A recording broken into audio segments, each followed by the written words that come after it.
our South Africa trip.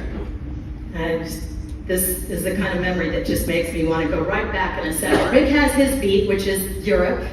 In fact, I was telling him a minute ago how 25 years ago I wrote him a letter because I was going to write this book about Africa, and I didn't want to step over his toes if it was something he was doing. And he wrote me back and we communicated. It was so great. He's such a great guy. And I'm going to give you an example of the kind of human engagement moment that you would experience on a Global Aware project. I wanted to share a moment that happened on our Cambodia program. This is a story I'm going to say is probably 22 years old when we had just started a project assembling and distributing wheelchairs for landmine victims. To overcome problems and knowing cross-culturally how to do it.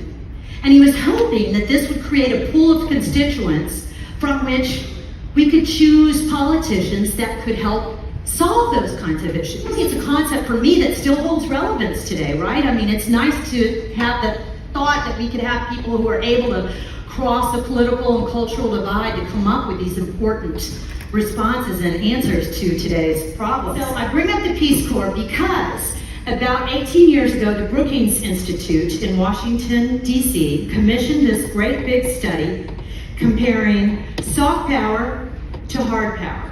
But the big upshot of the study was we have been underutilizing our soft power potential. It's cheap, and all of us in this room can do it. And before I got my MBA, my parents were scared out of their minds because I double majored in French and art history. So grateful. Thank you.